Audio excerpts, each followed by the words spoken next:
que nous voulons. La liberté, la démocratie, etc., etc., etc. Ça a été écrit. La constitution de l'Afrique du Sud sous l'apartheid a été faite par des politiques qui ont dit voilà ce que nous voulons. Nous voulons la séparation des races. Nous voulons ceci, nous voulons cela, nous voulons cela. Et des juristes se sont retrouvés pour codifier. Mais bien sûr, pour codifier. Alors donc, il faut qu'on arrête de penser que c'est les constitutionnalistes qui inspirent les constitutions, qui les rédigent.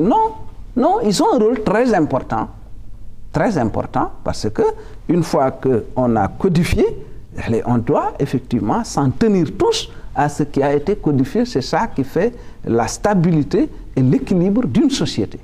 Mais cela dit, on ne peut pas, parce qu'à suivre cette logique jusqu'au bout, on a l'impression que oui, les politiques n'ont rien à voir dans les constitutions. Qui a limité de nouveau les mandats? Mais c'est un politique, parce qu'il a été placé à un niveau qui lui a permis de revoir ce qui avait été fait et de corriger. Ainsi de suite. Hitler avait une constitution fasciste. C'est des juristes qui ont rédigé cette constitution. Donc, il faut ramener, à mon avis, les choses à leur juste proportion. D'accord. Il y a une juridiction qui est là, il faut la laisser régler les problèmes. J'ai même appris que des gens ont déposé un cercueil devant la maison du président Diakhaté, le président du Conseil constitutionnel. Croyez que ça règle les problèmes dans un pays qui s'appelle le Sénégal? Du tout. Il faut qu'on sache raison garder. Bien. Vous terminez votre texte avec deux questions assez intéressantes. Premièrement, le droit à l'expression et à la manifestation collective et la liberté de la presse. Ces droits donc sont-ils plus manifestes sous Wade que sous Diouf? Vous posez la question, je vous la retourne. Je n'avais pas répondu à cette question. Je pense que c'est au lecteur de cet article de répondre à cette question, mais vous me posez la question sur ce plateau, je suis obligé de vous répondre. Je dois signaler que avant l'arrivée de Wade, les manifestations, l'autorisation de manifestation était exceptionnelle. Moi, je peux vous citer beaucoup de personnes qui sont mortes, qui ont été tuées par suite de manifestations. Des prisons. Moi, j'ai fait la prison. J'ai passé une tabaski en prison parce que j'ai fait une marche anti-apartheid. C'est le cas du président Wade lui-même qui a passé cette tabaski-là en prison pour une marche anti-apartheid, etc. Donc, c'est lui qui a inscrit dans la Constitution le droit à la marche. Mais des personnes tuées lors de manifestations, ça existe aussi toujours.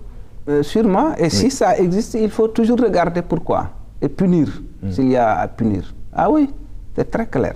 Bon, j'ai dit ce qui s'est passé le 23 juin. Ça se passe dans toutes les démocraties. Mais tous les jours, dans les grands pays de démocratie, je considère que nous sommes un grand pays de démocratie. Malheureusement, en Afrique, nous autres Africains, nous ne nous prenons pas au sérieux. C'est pour cette raison que les autres ne peuvent pas nous prendre au sérieux. Mais dans un pays qui compte 170 partis politiques, où il y a 10 ans, un président de la République a remplacé un autre président de la République, dans la paix et la tranquillité, où en 2009, l'opposition a gagné les principales villes de ce pays, où récemment, des étrangers sont venus auditer son fichier électoral et on dit ce fichier est fiable, etc., etc. On continue de vouloir faire croire que le Sénégal est une république bananière. Ça ne fait pas très sérieux. On compare la Libye et l'Égypte au Sénégal. Est-ce que ça, c'est vraiment se respecter? On ne se respecte pas, malheureusement. Est-ce qu'en Libye, on organise des élections où des gens perdent des élections, vont, reviennent, etc., etc. Est-ce que c'était le cas en Égypte? Est-ce qu'en Libye, il y avait des tas de chaînes de télévision qui pouvaient insulter Kadhafi et aller prendre le thé ou le café? Est-ce qu'en Égypte, c'était pareil? Est-ce qu'ils avaient la possibilité de faire des marches, des brassards rouges, etc., etc.? C'est pas possible dans ces pays-là. D'accord. Mais quand même, on peut remarquer qu'il y a des actes qui sont posés par le pouvoir qui tendent plutôt à faire reculer ces avancées démocratiques notoires. Comme quoi, par exemple? Comme ce projet de ticket qui a été voté, qui est à l'origine de tout le problème. Oui, mais alors, là-dessus, donc ça me permet de revenir toujours, parce qu'à l'Assemblée, des gens ont manifesté. Oui. Mais dans le camp du président, il y en a qui n'étaient pas d'accord non plus. Comme vous. Je ne suis pas le seul. Donc, c'est-à-dire, il faut comprendre ce que c'est que le pluralisme. J'ai l'impression qu'on ne comprend pas encore ce que... Mais le pluralisme, c'est la possibilité, le droit de dire « je ne suis pas d'accord ». Mais ici, quand vous me dites « je ne suis pas d'accord », on dit « Omar Nyingé est devenu l'ennemi de Decroix ». Et puis voilà, on considère que ça va être la fin du monde. Non, mais le pluralisme, c'est avoir des points de vue différents. Et l'opposition a manifesté là-bas. J'ai appris même qu'il y en a des gens qui sont du président Wade qui étaient à l'Assemblée pour manifester parce qu'ils n'étaient pas d'accord. Mais est-ce que de là, on doit en inférer que le président Wade doit partir, le président Wade ne doit pas se partir. Mais tous les jours, à Paris ou ailleurs, en Italie, à Rome ou à Washington, mais des dizaines de milliers, des centaines de milliers de gens manifestent pour telle ou telle raison. Mais ils ne posent jamais la question de « oui, Obama n'a qu'à partir, Sarkozy n'a qu'à... » Non, non. Moi, je pense que notre système a atteint un niveau que les acteurs n'ont pas atteint. Et ce problème... Les acteurs de tous bords. À mon avis. Oui, bien sûr, de tous bords. Deuxième question. L'opposition de 93 est-elle plus républicaine que celle d'aujourd'hui?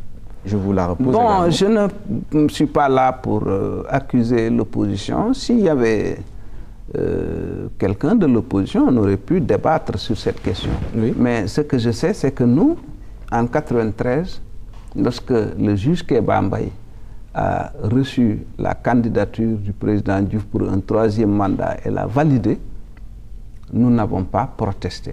Pourquoi?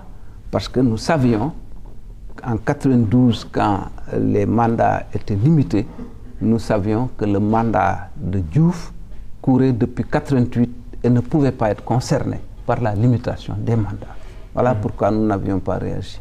Maintenant, si l'opposition d'aujourd'hui considère les choses autrement, elle a son... Donc c'est parce que vous étiez plus républicain que vous aviez accepté la donne à l'époque?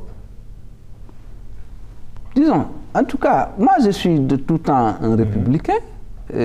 L'opposition de l'époque était aussi républicaine. Je ne peux pas dire que l'opposition d'aujourd'hui ne l'est pas. Je ne peux pas dire ça. Mais ce que je dis simplement, c'est qu'en tout cas, nous avions respecté la décision du Conseil constitutionnel parce que nous pensions qu'il était injuste de faire appliquer la rétroactivité au président Diouf qui, quand il était élu en 88, là était sous une constitution qui ne limitait pas les mandats. De même qu'en 2000, quand Wade était élu, il a été élu sous une constitution qui ne limitait pas les mandats. D'accord. Alors, au final, il y aura deux possibilités, monsieur le ministre d'État Mamadou Diop Decroix. Alors, soit elle est validée, cette candidature du président Wade, soit elle ne l'est pas. Dans le second cas de figure, quel est le chemin qui va s'imposer à vous? Je vous signale que le Conseil constitutionnel examine toutes les candidatures, pas seulement celle de Wade, contrairement à ce qu'on pense. Pourquoi on va extraire la candidature de Wade, se mettre à débattre sur est-ce qu'elle va être validée ou pas, et les autres candidatures, est-ce qu'elles seront validées? Parce que c'est celle qui fait débat, justement. Non, mais non, c'est pour ça que je vous dis que moi, ce débat ne m'intéresse pas. Ce que j'ai fait, c'est juste apporter quelques éclairages sur l'affaire. Pour moi, ce n'est pas un débat. Ce débat ne m'intéresse pas, ce n'est pas un débat. Il y a une juridiction chargée par notre système de régler cette affaire. Et cette juridiction n'examine pas seulement le cas de Wade. Ah oui, elle examinera tous les autres cas. Ah oui, est-ce que les autres cas sont valables? Je ne le sais pas. Donc il faut laisser le Conseil. Vous n'envisagez pas cette hypothèse-là? Hein? Vous n'envisagez pas cette hypothèse-là? Non, pas du tout. Pas du tout. Pourquoi? Pourquoi l'envisager? C'est comme si vous me disiez envisageons que 2 plus 2 soit 5. Je ne peux pas, puisque 2 plus 2 égale 4. C'est tout. Oui, mais on n'est pas dans la même situation. Parce que ici, je suis désolé. Ici, l'instance peut dire non. Quoi? L'instance peut dire non. Pourquoi? Vous ne le pensez pas? Pourquoi l'instance pourrait-elle dire non? Pourquoi? Parce qu'elle est là pour dire le droit. Ah oui, et le droit dit qu'il a le droit de se présenter. Ah oui, oui. Mais vous savez, c'est très vicieux. Ce que les gens... Mais bon, eux-mêmes se rendent compte progressivement, je crois, que c'est une bataille qui est perdue. Il faut qu'ils aillent préparer les élections de 2012. Ce que je constate par ailleurs, c'est qu'ils disent, je pense qu'ils en sont convaincus, que Wade est tellement, disons, les Sénégalais se sont détournés de Wade et que donc il sera facilement battu en 2012. D'accord. Alors pourquoi on veut faire entrer notre société, notre pays, dans la fitna, c'est-à-dire dans les difficultés, alors que ceux qui sont avec Wade disent que Wade est tellement majoritaire qu'il va gagner dans la transparence la plus totale les élections. L'opposition dit Wade est tellement rejeté qu'il va perdre les élections, il sera battu à plate couture. Pourquoi on veut entraîner le pays dans des difficultés si chacun est sûr de ce qu'il pense, de ses convictions? Donc allons aux élections, laissons le Conseil constitutionnel traiter cette question et puis on verra. Alors écartons cette hypothèse d'invalidation.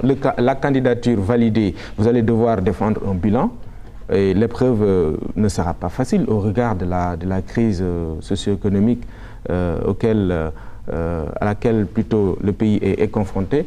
Alors, comment comptez-vous surmonter cette épreuve-là? Non. Est-ce que d'ailleurs vous avez vu l'opposition attaquer sur le bilan, sur les réalismes? Non, vous ne le verrez pas. Vous ne le verrez pas parce que sur les réalisations parlent d'elles-mêmes. Donc le peuple sénégalais sait très bien où est-ce qu'on en était en 2000 et où est-ce qu'on en est aujourd'hui. Le peuple sénégalais le sait. Donc, c'est pour cette raison que vous verrez très rarement, en tout cas je n'ai pas encore vu l'opposition attaquer le pouvoir sur les réalisations. C'est sur autre chose. On vous attaque sur la question énergétique. Mais la question énergétique, quand on nous attaquera sur ça, mais nous pouvons répondre. Oui, absolument, nous pouvons répondre. En dépit des difficultés qui sont là, que nous reconnaissons, nous avions 200 000 abonnés en 2000. Aujourd'hui, nous avons 900 000 abonnés. Un taux de progression de 450%. Nous avions 400 000 ruraux qui avaient l'électricité. Aujourd'hui,